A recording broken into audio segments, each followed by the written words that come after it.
Ó, tudo bem, professor Sérgio? O senhor já entrou. O senhor consegue me mandar umas. Isso.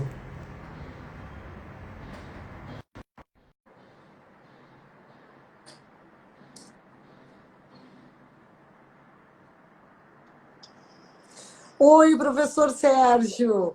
Boa tarde, que alegria, Como vai o Luciana. senhor? Tudo bom? Muito bem, Tudo bem? Que pontual ótimo. que o senhor foi.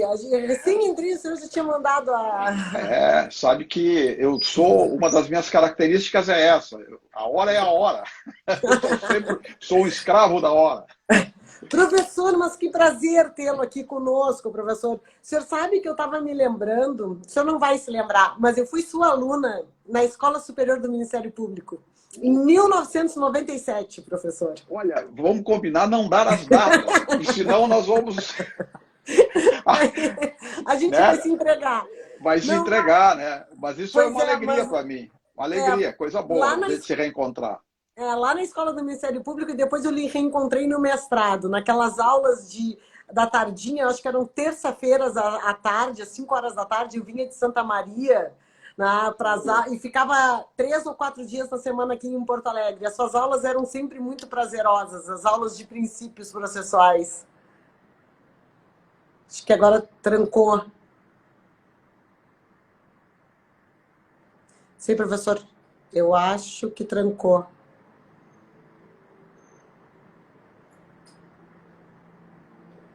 Ó, Opa, é, voltei. voltou, Deu um voltou. probleminha, entrou uma mensagem, aí eu me atrapalhei, mas já estou bem de novo. Tá.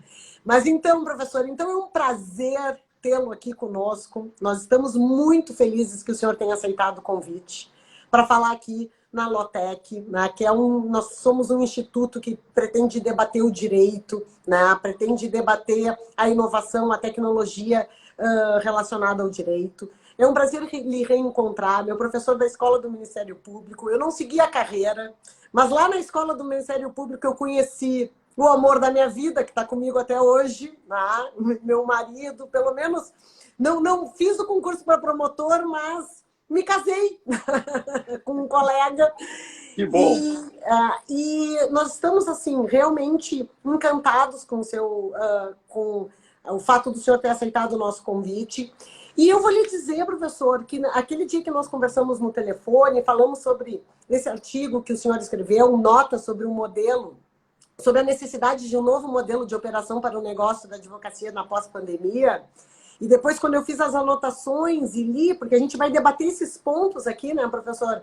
Eu fiquei bastante impressionada, assim, com a sua clareza do que essa gurizada que está vindo para o mercado está enfrentando e para nós, porque eu já me considero uma dinossauro afetada, Não. afetada pelo meteoro, né? É. Então, professor, eu acho que a palavra está com o senhor. Esses aspectos aqui, essas suas notas, elas são bem pontuais, bem práticas.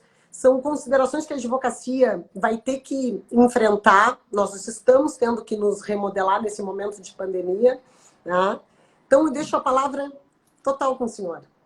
Tá. Luciana, eu também queria registrar a minha alegria da gente se reencontrar, ainda que de modo virtual, né?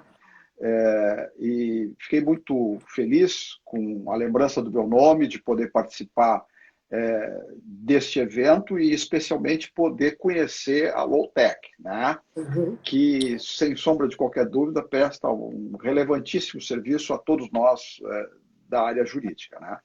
Então, inicialmente, eu quero registrar isso, a minha alegria de poder estar aqui hoje contigo e com todos os demais colegas que nos dão o prazer de nos acompanhar, né? Pois bem, deixa eu fazer algumas ponderações e queria te dizer assim, ó, Luciano, sempre que tu sentir necessidade ou vontade, por favor, me interrompe. Sim, sim. Vamos Eu acho conversando. que vamos conversando que o diálogo é Uhum. muito bom, né? Há pouco tu referiste injustamente que és uma dinossauro. Não é verdade. E eu queria dizer isso para os meus colegas e para os colegas que nos assistem, a razão. Nessas notas que eu elaborei e passei a me preocupar, Luciana, faz assim uns 4, talvez 5 anos, com esse tema da inteligência artificial. Uhum. E no plano do direito processual eu tenho trabalhado isso nos congressos, em discussões, em encontros acadêmicos, né, sobre esses impactos. E depois sobreveio a nossa pandemia. Uhum. E já com a inteligência artificial, essa colocação dos impactos que ela gera no nosso meio, uma vez um aluno, colega, porque eu sempre escutava nesses encontros acadêmicos, bom, nós temos que nos reinventar. Uhum. Aí esse rapaz olhou e disse, tá bem, professor, eu estou de acordo, mas o que é se reinventar? A partir dessa indagação, provocada por um aluno, um colega, enfim, né, Uhum. eu resolvi objetivar o que é se reinventar. Uhum. Né? E aí comecei a desenvolver essas reflexões com as quais, assim, todos aqui que nos participam desse momento aqui podem concordar, discordar, criticar, Uhum. aceitar, enfim, nós estamos abertos para construir, né? Uhum. Então eu começo essas manifestações normalmente para chamar a atenção, eu envolvo essa ideia de que 2 meteoros caíram sobre a advocacia simultaneamente. E nós sabemos que quando meteoros caem, diz a história, dinossauros vão morrer. O que eu quero dizer com isso? Ou nós lidamos com esses 2 meteoros que chegaram aqui, que é a inteligência artificial, e agora, simultaneamente, a pandemia, ou nós somos dinossauros que vão morrer. Porque essa é uma realidade, digamos assim, irrefutável. Né? Nessa linha, o que eu vi é que nasceu aqui entre nós, eu não sei se está me vendo bem, a minha tela Não, estou lhe escureceu um vendo pouquinho. bem. O senhor está me vendo bem? Estou vendo bem. Aqui a minha tela escureceu, eu dei um toquezinho discreto assim para iluminar ela de novo. Tá? Então, nesse momento, com esse impacto desses 2 verdadeiros meteoros, o que ocorreu? A inteligência artificial já vinha mexendo bastante no nosso meio, veio a pandemia que acelerou, sobremodo, os impactos da inteligência artificial. E eu acho que nós entramos, Luciana, neste momento, e ainda num plano, digamos, teórico do que eu estou falando, num plano reflexivo, para depois eu entrar objetivamente em situações concretas, Sim. eu diria, quase filosoficamente, que nós entramos numa nova era. É o que eu chamo, para nós, operadores do direito, da pós-humanidade operacional. Por que pós-humanidade operacional? Porque até então, toda a nossa operação era feita, ou até há pouco, era feita por seres humanos. Neste momento, nós já estamos mesclados, máquinas e seres humanos, e possivelmente, cada vez mais, presente máquinas no nosso dia a dia operacional. Por isso, para a sociedade contemporânea, eu acho que nós começamos uma nova era. Porque isso não é só no direito, isso é um número infindável de segmentos profissionais. Por isso eu defino como pós-humanidade operacional. E nessa pós-humanidade operacional, a pergunta é: quem vai sobreviver? E eu digo que não são os mais ricos, nem os mais poderosos, mas são aqueles que tiverem melhor capacidade de adequação. E essa ideia é inspirada em Darwin, e por isso eu chamo de darwinismo operacional. Nós estamos vivendo o darwinismo operacional, ou seja, aquele que tiver melhor capacidade de adequação ao meio tecnológico vai sobreviver. Como disse, não é o mais rico nem o mais poderoso. Também poderá ser o rico, também poderá ser o poderoso, mas com certeza aquele que desfruta da melhor capacidade de adequação. Pois bem, nesse darwinismo operacional, nós precisamos nos transformar, e esse é o cerne do nosso debate, em algo novo. Nova era, nós precisamos nos transformar em algo novo. E aí, Luciana e colegas que nos escutam e nos acompanham, que reinvenção é essa? Né? Que algo novo é esse? O primeiro que eu gostaria de registrar, eu não sei se tu vê aqui atrás de mim, Luciana, alguns livros. Eu queria dizer que nós vamos deixar, para mim, lamentavelmente, de ser o povo dos livros e passaremos a ser o povo das telas. Essa é a primeira mudança representativa no nosso conceito. Professor, está dando algum... A sua voz está falhando de vez em quando. Então eu vou tentar, vamos ver, não sei o que houve. Então eu estava dizendo que nós vamos deixar de ser o povo dos livros, tão gratos para nós, e passaremos cada vez mais a ser o povo das telas, lidando com máquinas. Né? Pois bem, nessa linha, eu disse assim, esse povo das telas tem que ter um novo modelo operacional. Ele tem que repensar, ele tem que ser esse algo novo. E o que é esse algo novo? Então, com certeza, Luciano e colegas, hoje eu não conseguirei esgotar, porque o nosso tempo parece que é uma hora. Uma hora apenas. Né? E nem se recomenda que se fale mais do que este tempo, já é bastante. Então, né? Mas então eu elegi alguns pontos desse trabalho que tu conhece para trocar uma ideia, para que a gente conversasse sobre isso. Como é que será esse novo modelo operacional, que não é mais aquele tradicional do advogado e profissional liberal que trabalhava lá com sua secretária em algum canto, que não é mais o dos advogados associados, que é aquele condomínio de fato de associados que somam esforços e diminuem custos, e também isso impactará a sociedade empresária de advocacia, que se acostumou a trabalhar com advocacia de massa também, essas coisas assim. Né? Eu acho que todos... O senhor sabe que hoje, quando de manhã cedo, geralmente de manhã cedo eu saio para correr. Algumas pessoas meditam e eu saio para correr, na forma de meditação. E eu estava pensando, eu tinha já visto o seu artigo no LinkedIn e tal, né? Aí eu estava pensando o seguinte, o senhor sabe que quando eu trabalhava em Santa Maria, eu tinha vários processos de conflitos de massa, mas eu tinha um valor muito expressivo do meu, digamos assim, do meu rendimento do escritório em correspondência. Em correspondência. Como advogada correspondente. Eu atendia todos os grandes escritórios de Porto Alegre, de São Paulo, eu atendia na localidade de Santa Maria, e eu tinha uma receita muito considerável, que pagava todas as minhas despesas de escritório, inclusive remuneravam advogados. Quando eu vim de Santa Maria para Porto Alegre, eu passei esses contratos para algumas colegas minhas de lá, que sobreviveram à base desses contratos de correspondência. E eu estava pensando, isso agora não existe mais? É porque, Luciana, eu vou falar daqui a pouquinho nisso, o porquê. Mas adiantando, é porque não há mais necessidade de correspondente. Sim. Eu posso estar lá. E isso é uma das questões que eu pretendo tratar daqui a pouquinho, que vai refletir basicamente no nosso modelo de negócio. Né? Não estou falando da advocacia no seu sentido assim, mais meritório, da luta pela justiça. Não, eu estou falando que todos nós temos um negócio. Claro. Nós temos contas para pagar e precisamos ter receita.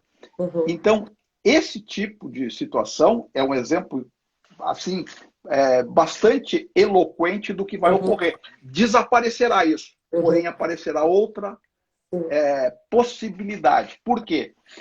Destas crises, e essa é uma convicção minha muito forte, dessa crise que nós estamos vivendo, pela soma desses dois meteoros, vão nascer oportunidades extraordinárias. Compete a nós identificá-las. Né? E provavelmente, na linha que tu coloca, eu vou ver se eu consigo abordar, se nós tivermos tempo, com a substituição da correspondência. Tá? Mas vamos lá. Então, assim, ó, eu vou pontuar o que eu acho que vai impactar na nossa vida. Primeiro lugar, neste momento, E eu vou misturar duas situações. Eu originalmente dividia isso. O que fazer durante essa pandemia e depois o que fazer depois. Mas eu vou misturar isso porque eu acho que se aplica a tudo agora. Então, eu vejo assim, ó, nós estamos com dificuldade de acesso ao Poder Judiciário. Né? Então, o que eu acho? A primeira providência que nós devemos adotar neste momento, imediata e urgentemente, é ordinarizar novos meios de acesso ao judiciário, até para que o judiciário seja receptivo a isso. O que significa ordinarizar novos meios? Eu tenho que incluir na minha rotina telefonemas para o juiz, que ele terá que aceitar. Eu terei que incluir na minha rotina reuniões virtuais pelo Zoom, pelo Hangouts ou qualquer outro instrumento. Eu terei que incluir na minha rotina todos os meios de comunicação, e-mail, etc. Por quê? Porque hoje eu tenho dificuldade física de estar presente perante o judiciário, que, como todos os segmentos, ele está se protegendo. Esse dia eu participei de uma discussão que envolvia exatamente essa situação na Itália. E eu estava ouvindo uma professora de lá e dialogando com ela sobre isso, e perguntei como é que está acontecendo. Eu quero dizer para vocês que nós aqui estamos melhores que lá, sob o ponto de vista do avanço tecnológico e do acesso. Né?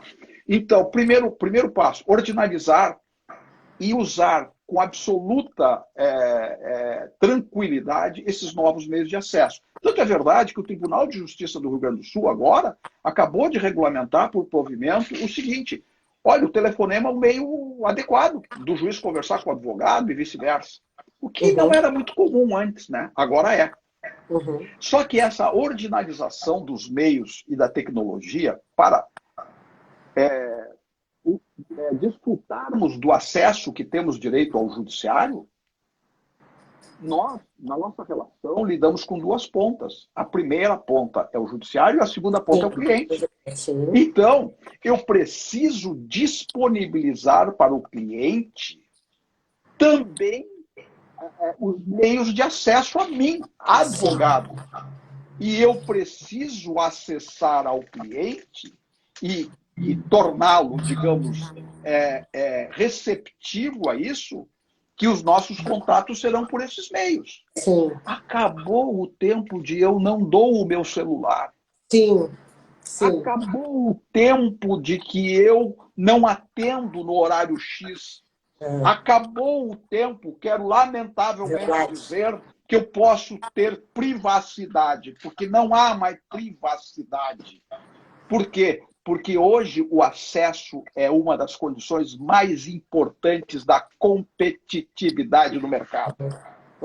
Então, eu preciso facilitar a vida do cliente para que ele tenha acesso a mim e eu preciso ter acesso a ele. E também preciso facilitar, e o judiciário terá que compreender isso, facilitar por esses mecanismos que aí estão virtuais para acessar o judiciário. Como já tem ocorrido em alguns segmentos. Julgamentos em tempo real, com intervenção, especialmente na área federal. Vai ter que desaparecer essa coisa que inventaram de sustentação oral gravada. Não, tem que ser assim, interagindo como estamos fazendo agora. E precisamos exigir do Poder Judiciário isso. Então, esse, para mim, é um passo importantíssimo. E a gente vai ter que compatibilizar um pouco também o nosso código de ética, né, professor? Com certeza. Porque, eu disse, nós temos que nos transformar em algo novo. E nos transformar em algo novo, nós precisamos de disciplina nova para a nova realidade. E, evidentemente, que o nosso código de ética, que estabelece restrições a isso, terá que ser adequado a esta nova realidade que vivemos. Né? Agora, Luciana, uma outra questão importantíssima que eu quero colocar, é uma convicção, e poderão, claro, muitos discordar, enfim, eu quero dizer o seguinte: acabou o bacharel em Direito. Bem baixinho, bem baixinho. Nós teremos que ter formação híbrida. Sim. Ou eu domino, além do conteúdo jurídico, ou eu domino essas técnicas de tal modo que elas contribuam com a minha operação, ou eu sou um dinossauro que estou fora, estou fora. Por isso a importância da LawTech, que está debatendo esses assuntos. A nossa formação terá que ser híbrida, jurídica e tecnológica. E eu não estou dizendo cursinho disso ou cursinho daquilo. Eu estou dizendo formação profissional. Sim. Não há mais como as escolas de direito não oferecerem aos alunos que lá estão a formação jurídica tradicional somada a uma formação técnica para operar o jurídico. Portanto, quando eu disse que acabou o bacharel em direito, eu quero dizer que acabou o bacharel exclusivamente formado em direito. Ele precisará de formação híbrida. Agora, jurídica e tecnológica. Pois bem, uma outra questão que nós precisamos saber, eu acho que essa que tu tocou há pouco, da correspondência. Vejam bem, tu eras advogado em Santa Maria e tinha uma atuação basicamente em Santa Maria ou preferencialmente em Santa Maria.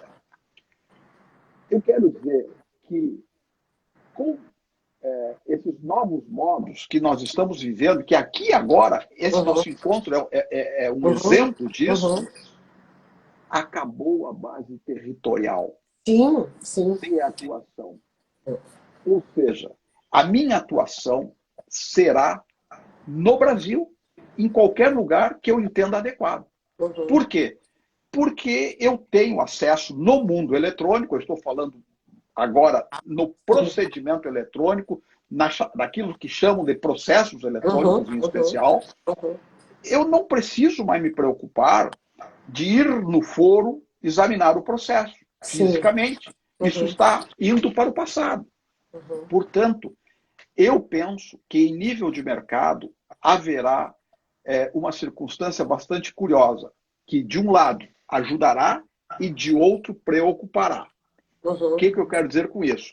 Eu posso estar sediado em Santa Maria e trabalhar em Alagoas, em Recife ou Amazonas, com a mesma tranquilidade. Portanto, eu tenho um mercado mais amplo, porém sofrerei uma concorrência mais forte. Por quê? Porque acaba a ideia de que eu sou um advogado regional.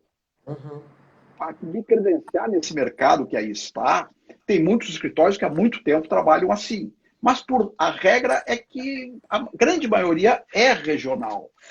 Então, com essa, digamos assim, com essa introdução dessa nova realidade, obviamente, eu amplio o meu mercado, de um lado, porque eu posso atuar em várias comarcas, cidades e estados. De outro lado, eu sofrerei a concorrência de muitos que farão o mesmo, que não tem nada a ver com Porto Alegre ou com o Rio Grande do Sul, e que não atuavam aqui, mas que agora têm a facilidade de atuar. Então eu tenho que estar preparado e decidir. Eu quero atuar aqui fora, acho que essa decisão é irrecusável. E eu vou ter que saber, inclusive... Eu vou sofrer a concorrência de fora. Né? E eu vou ter que saber, inclusive, até como me comunicar, né, professor? Porque o senhor sabe, porque a comunicação que nós entabulamos aqui no Rio Grande do Sul, ela é diferente da comunicação que é entabulada em São Paulo, né? Eu vou lhe dizer que até nós temos um amigo, que é o Marcel, que é juiz do trabalho lá em São José do Rio Preto, e esses tempos ele dizia, Luciana, o uso do tu tão carregado aqui de vez em quando soa algo meio grosseiro. Sim. O você suaviza. Então, até a forma com que nós vamos nos comunicar, eu acho, professor, excelente essas considerações que o senhor faz, inclusive no que diz respeito ao acesso ao judiciário, agora mesmo. Nós estávamos nessa questão das bandeiras, né? E eu tinha um processo para despachar em São Gabriel. E eu estava insistindo para a juíza me receber via Skype ou via webconferência, porque isso não é possível, que eu vou ter que me deslocar até São Gabriel, né? E ela eu acabei fazendo uma reunião com ela via Skype e disse, olha, doutora, muito obrigada pela senhora ter um horário para mim, a gente conseguir se ver, né?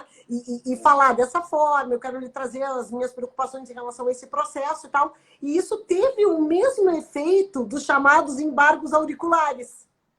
Foi No bom exatamente. sentido. Não, perfeito. E eu acho assim, ó, Luciana e colegas, na verdade, isso é uma coisa que o juízo ou o juiz vai ter que se acostumar. Porque na medida em que eu não posso acessar fisicamente, costumava fazer isso, evidentemente que esses outros mecanismos terão que estar presentes. Ele vai ter que atender o telefonema, ele vai ter que entrar na reunião. Claro que ele vai se organizar.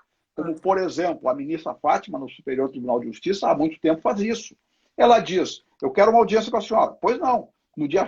É incrível isso, mas ela faz bem assim. No dia tal, a tantas horas, eu telefonarei para o senhor por via Skype, por via telefonaria, quer dizer, entrarei em contato por via Skype, alguma coisa lá. E se faz uma audiência com ela perfeita, como nós estamos fazendo agora. Essa é a nova realidade. Ou como o pessoal diz, o novo normal. Nós precisamos viver o novo normal agora, né? E nessa linha de acesso ao judiciário, é engraçado, a gente sempre olhou o judiciário como um local de trabalho, né? Eu quero dizer que agora o judiciário é um serviço cada vez mais virtual. E esses prédios suntuosos, esses tribunais e foros, eu quero ver o que vão fazer com isso. Porque eles serão, sim, obsoletos. Em pouco tempo, esses espaços não tem mais sentido. Inclusive, isso no plano dos advogados é a mesma coisa. Esses imensos escritórios, eu acho que serão, fisicamente eu estou falando, símbolo da obsolescência. Esses dias, eu fiz uma pesquisa com amigos, uma pesquisa de campo, Luciana, para saber o que tu vai fazer diante desse quadro que nós estamos vivendo, com esses 2 meteoros que caíram sobre nós. Então, tem um colega nosso aí que tem um escritório bem grande, deve ter, sei lá, 3, 4 mil metros de não sei quantas pessoas lá dentro, e diz, olha, eu não sei, eu só sei uma coisa, eu vou ter que dar um destino para esse espaço todo. Por quê? Porque vai se tornar obsoleto. Quer no serviço judiciário, que é, sim, cada vez mais virtual, quer no nosso escritório, que também não tem mais sentido ocupar espaços caríssimos, porque cada vez mais nós vamos ter que nos preocupar com custo e agilidade, que é um assunto que nós vamos também tratar um pouquinho aqui, né? Então, assim, ó, Luciana, as visitas aos foros e aos tribunais vão rarear. Não tem mais sentido assumir o risco, não tem mais sentido ter o custo, não só do espaço, mas de deslocamento. Tudo isso vai mudar. E nós vamos ter que nos acostumar com isso. É uma nova realidade que vamos ter que lidar com ela.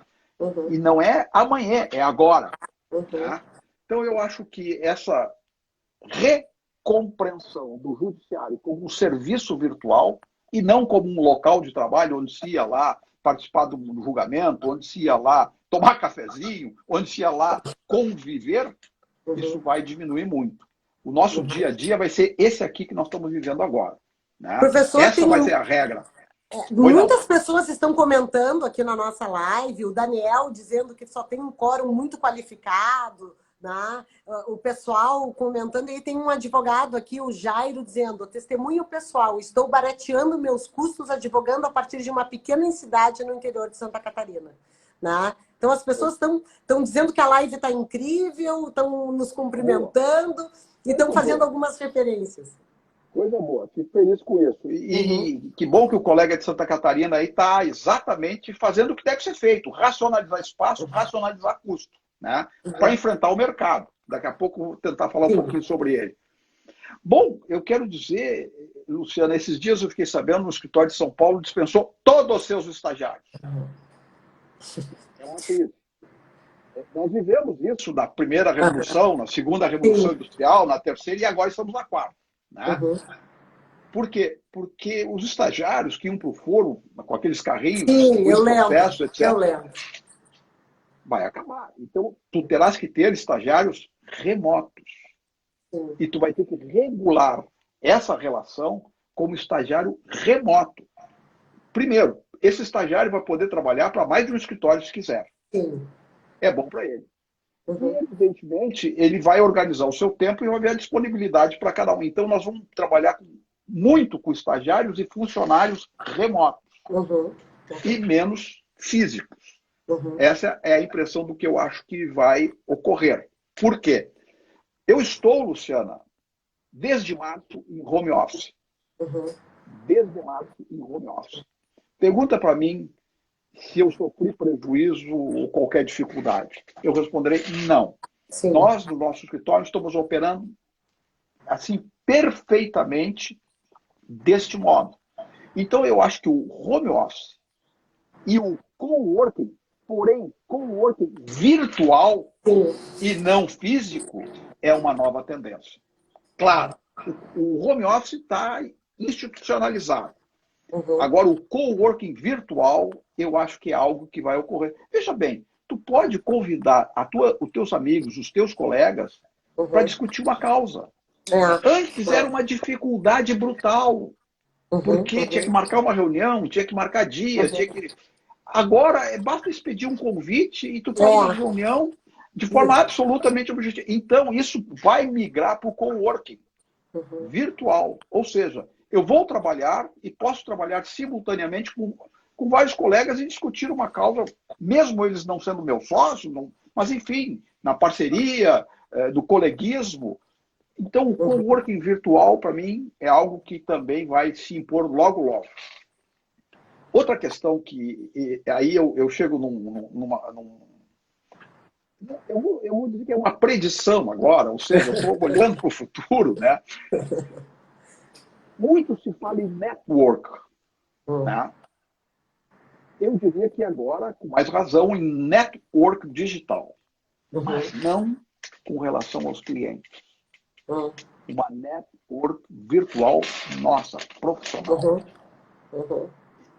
Nós podemos construir uma rede de trabalho que eu posso, sem aumentar o meu custo, ter uma rede de colegas que trabalham juntos, cada um num canto do país, capaz de atender em qualquer setor do direito os clientes.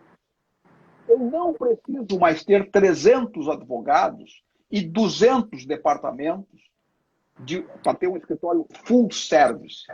Eu posso, Luciana, aí da sede do Lowtech, ter 300 colaboradores em todos os setores imagináveis, sem me deslocar e sem aumentar significativamente o custo. Basta que eu me organize. Então, eu acredito... O senhor não acha, professor, que isso passa também por um novo paradigma colaborativo, que é um pouco que o Yuval Harari fala, né? Ele fala, ele diz assim, não adianta, o futuro vai ser da colaboração e os negócios vão exigir uma nova postura. Sim. Aliás, o Harari é maravilhoso desses livros que ele escreveu, né? Na minha opinião. Então, eu acho que a formação de times full service vai ser facilitada. E quem tiver o talento para liderar isto, vai ser um líder profissional de tal modo como se tivesse um escritório que ocupa um edifício lá de 20 andares. Só que com um custo, para lembrar o professor Raimundo da escolinha, né, do professor Raimundo, desse tamanhinho. Né? Então, eu acho que montar uma rede, uma network digital, virtual,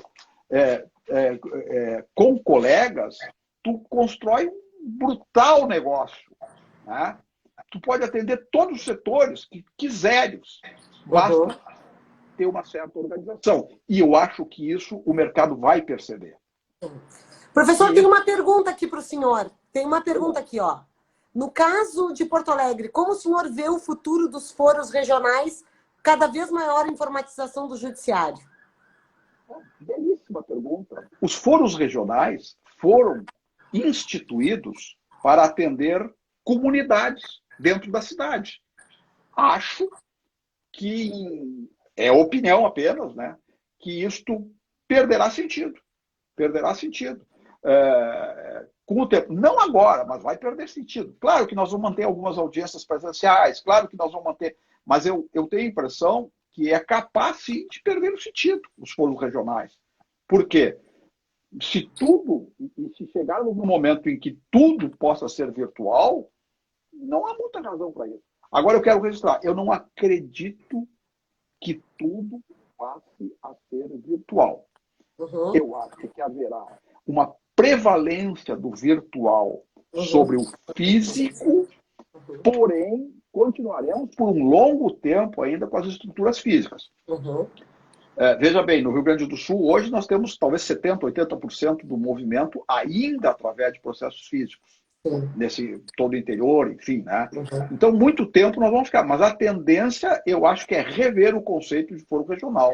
Provavelmente. Essa é uma belíssima reflexão que eu não tinha ocorrido, não me ocorreu, e eu acho que foi bem lembrado pelo colega aí. Né? Uhum. Professor, também aqui o Marcel pergunta assim, ó, a pandemia e a evolução tecnológica está consolidando o princípio do acesso à justiça. Isso é uma questão mais polêmica, né, professor? Perfeito. Ele disse consolidando? Ele disse consolidando. Eu acho que...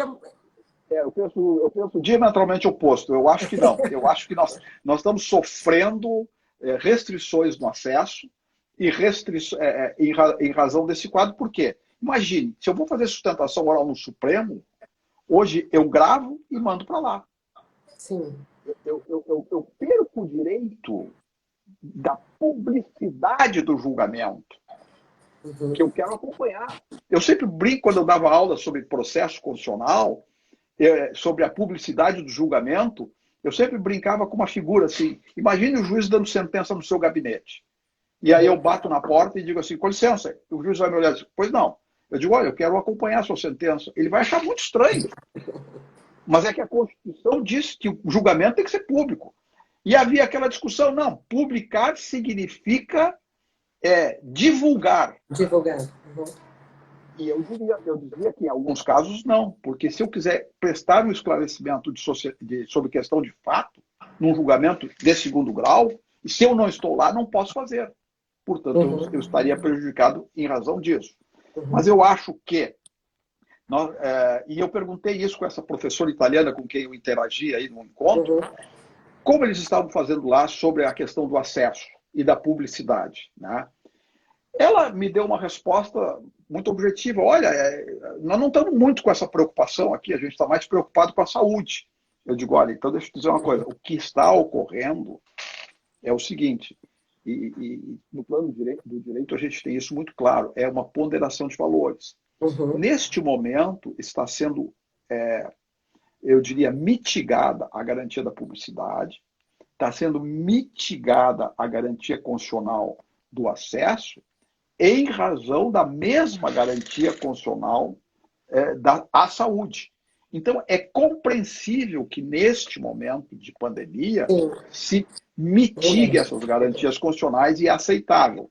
Mas, superado esse momento, nós teremos que, ainda que de modo virtual, permitir o acompanhamento online, ou seja, no tempo real, de todo e qualquer ato jurisdicional. Enquanto isso não ocorrer, e se não houver essa restrição da saúde, eu acredito violar as garantias da publicidade e do acesso.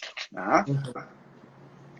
E uma outra questão assim, de mercado, muito prática também falando. Veja o seguinte, eu devo cobrar os mesmos valores de honorários num processo físico e num processo eletrônico? Eu acho que o processo eletrônico facilitou, em alguma medida, a vida do acompanhamento para o advogado. Então, para mim, eu preciso imaginar ser competitivo no mercado com preços para processos eletrônicos. Obviamente, com outro preço para processos físicos, que são mais trabalhosos, que envolvem, quem sabe, até eventuais deslocamentos, hoje absolutamente num número maior, assim, eu diria, quase desnecessários. Por quê? Porque tu perde competitividade no mercado se tu precisa te deslocar, porque tu vai ter custo e custo tu vai repassar para o cliente. E no momento que tu repassa para o cliente custo, tu aumenta o custo dele e, por consequência, perde competitividade. Mas o meu custo tecnológico também aumenta, né, professor? O meu custo tecnológico... Mas aumenta, mas eu não conheço os números, mas sou capaz de atestar que menos do que o físico. Essas idas a Brasília, para julgamentos, etc., uhum. que é avião, é hotel, é uma série de coisas, ou as idas para o interior, que às vezes tu vai e volta no mesmo dia, às vezes não, às vezes... Isso tem um custo bem expressivo. Claro que também tecnologia, tu aumenta custo no momento que tu aumenta a rede, porém Sim. aumenta em menor intensidade, na minha impressão e no meu sentimento, né? Então, eu acho que essa questão de identificar situações distintas sob o ponto de vista operacional e sob o ponto de vista de mercado para processos físicos e processos eletrônicos é uma questão. Especialmente, por exemplo, será que o valor da hora de trabalho deve ser o mesmo? É uma pergunta que eu deixo aqui para todos refletirem. Né? Professor, mas aí eu vou lhe fazer uma provocação bem no que o senhor traz no seu texto, né? Eu concordo em gênero, número e grau, a gente até conversou isso antes pelo telefone, que a graduação em Direito agora ela exige outras cadeiras, outras competências, que dizem respeito à própria tecnologia em si. Nós temos que entender o que é o conceito de algoritmo, de Big Data, de inteligência artificial, o que é a inteligência da máquina, né? A gente vai ter que se familiarizar com todas essas jurimetrias. Nós vamos ter que nos capacitar cada vez mais em soft skills, em métodos autocompositivos. Eu vi que o senhor coloca as mediações e as negociações online como uma nota, eu achei muito interessante, né? Tenho trabalhado bastante com essa questão. E o senhor também fala da questão das petições com uma linguagem mais acessível e que, de repente, a gente vai ter que ter escritórios agora interdisciplinares. E eu vou lhe dizer, professor, eu tenho feito cursos de Visual Law, eu tenho trabalhado bastante com a questão do marketing digital, e eu, por exemplo, eu não sei fazer um card no Canvas, eu não sei, eu contrato alguém para fazer. E aí, esses dias eu fui fazer um contrato de prestação de serviço autônomos para um cliente e disse o seguinte, olha, eu quero fazer esse contrato em Visual Law, numa linguagem UX Writing, uma linguagem mais simples e tal. Só que eu passei o valor dos honorários e decidi fazer depois em Visual Law. Aí, claro, dos meus honorários, eu paguei o designer para fazer, né? E não sobrou. Aí eu não somei. Aí eu comecei a pensar assim, não. Aí fui fazer uma proposta depois. Dizer assim, agora, para quando eu for contratada para isso, eu vou colocar no custo. Claro, Né? claro. Essa é uma outra questão que nesse ensaio eu coloco aí, que nós temos que ter uma profissionalização do diagnóstico de custo. Isso. Que ordinariamente, salvo escritórios muito grandes, a gente não faz. Eu preciso saber quanto custa a minha hora de trabalho. Não é quanto eu vou cobrar, é quanto custa. Eu preciso desse diagnóstico para me adequar a essa nova realidade e poder competir no mercado. Né? É mais ou menos isso que eu falei nesse tópico aí, que hoje a gente está falando agora, a partir de provocação que tu me fizeste, muito, muito adequado. Né? Agora, sabe que outra questão que me chama a atenção nessa linha, desse novo momento, nós vamos ter que trabalhar com branding. Ou seja, nós vamos ter que construir uma nova marca, nós vamos ter que apresentar um novo rosto do mercado. Eu me lembro que o nosso queridíssimo e saudoso Paulo Brossard de Souza Pinto, né, nosso ministro, enfim, foi tudo que alguém pode ser nessa vida aqui, ele dizia que carranca não é sinônimo de seriedade. Tá?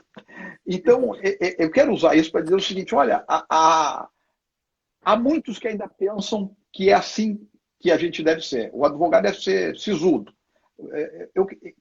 Eu quero só usar esse conceito para dizer o seguinte, nós precisamos construir um novo rosto para o mercado.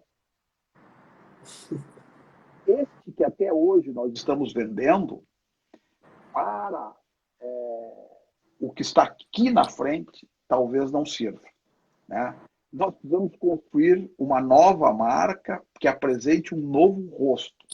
Um rosto atual, um rosto da inovação, um rosto da criatividade, que talvez seja o traço mais importante que nós precisaremos incentivar daqui para frente. Por quê? Porque nós vamos ter que descobrir os novos ramos que surgirão a partir do momento que estamos vivendo.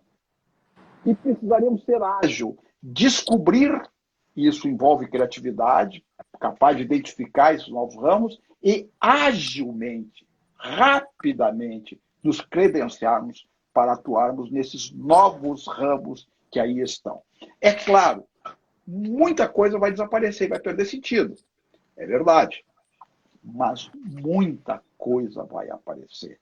E será que o meu rosto atual, a minha marca atual, o modo como eu me apresento no mercado hoje, está compatível com essa realidade que está batendo a nossa porta? Uhum. Então, no nosso curso, tem que chamar alguém que trabalha com branding e dizer assim, me desenvolve um novo rosto para o novo mundo. Professor, É irrecusável. a Manuela, que faz o nosso branding aqui do escritório, que faz o meu pessoal do escritório da Lotec, ela está aqui dizendo assim, muito bom, está se sentindo muito representada na sua fala. Ela tem interesse comercial nisso. Mas essa, no meu modo de ver, é uma necessidade. Uhum. Tá? Mal comparando, mas apenas para colocar assim, para ilustrar e descontrair um pouco o nosso ambiente. Por exemplo, no futebol havia um treinador aqui chamado Foguinho. Né? O Oswaldo Rola, ele dizia assim, olha, o jogador de futebol, o zagueiro, aquele que joga lá atrás para defender, ele precisa ser grande, forte e agressivo. Uhum. Então, a imagem que se construía. O Paulo Santana, o saudoso Paulo Santana, dizia assim, goleiro não pode usar bigode. São bobagens, mas eu quero dizer o seguinte, tu tem que ter um rosto, e quando eu falo em rosto, eu estou falando na marca, compatível com a realidade, com o momento que vivemos. No tempo do Foguinho, ninguém que não fosse alto, forte e agressivo tinha chance para ser zagueiro. Então eu precisava construir aquele rosto. Então, hoje eu terei que ter um rosto, uma marca, uma apresentação compatível com esse momento que vivemos. Tá? Então, eu acho que é um momento, como eu disse, que vai exigir muita criatividade e inovação. Tá? Inovação é a palavra que eu acho que, junto com criatividade, mais define o que a gente... Só que eu preciso fazer um comentário, nós temos muita dificuldade de inovar. Muita dificuldade de inovar. Sabe por quê? Porque nós temos... A nossa formação é assim. Eu vou ver o que a lei diz. Sim. E eu parto da lei para apresentar soluções.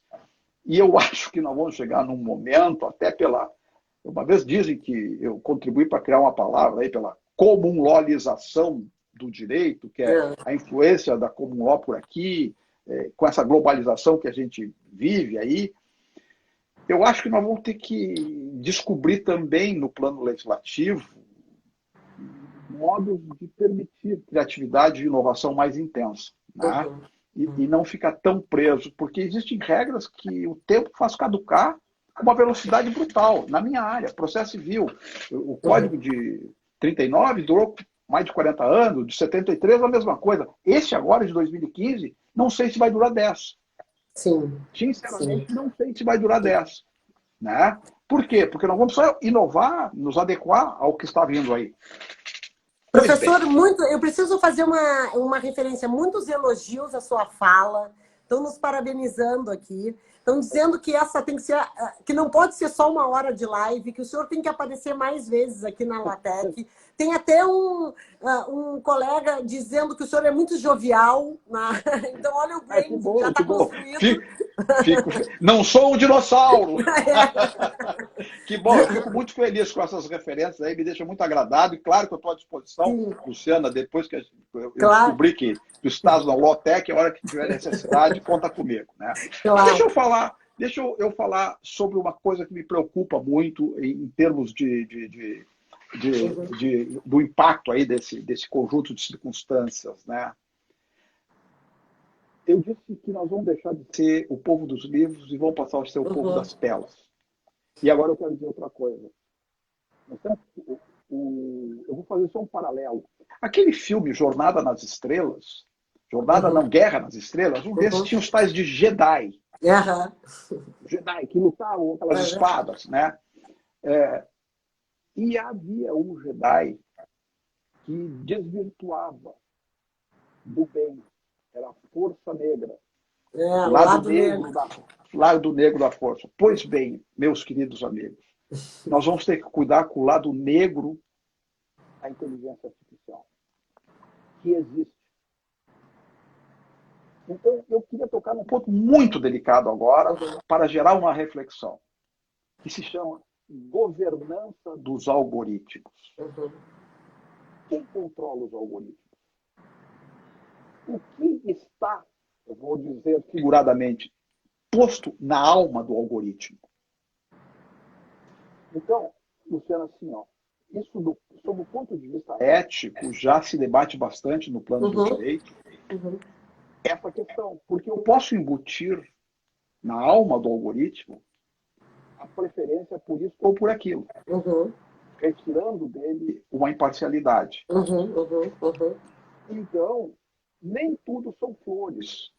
Neste momento pujante que a gente vive, e eu imagino o homem do futuro olhando para esse momento e dizendo assim: se eu tivesse vivido naquele momento, como eu identificaria oportunidades, como eu teria feito coisas. É porque esse momento é muito, muito, muito rico. Né? Então, assim, um outro exemplo banal, bobagem, mas só para ilustrar o que eu estou querendo dizer. Esse tempo fui passar férias num lugar chamado Ilha do Papagaio. Conversando, aqui em Santa Catarina, conversando com o dono lá. Eu digo, mas vem cá, como é que tu tem essa ilha? Meu pai veio aqui há 40, 50 anos atrás e tinha uma senhora que era dona dessa concessão aqui e passou para ele a troco de banana. Eu digo, por que eu não cheguei 50 anos antes? Então, eu queria dizer para vocês o seguinte: nós estamos vivendo um momento espetacular de oportunidades, de coisas que vão nascer. Claro que nós vamos nos preocupar com o lado negro disso aí também, para controlar. Mas é um momento extraordinário.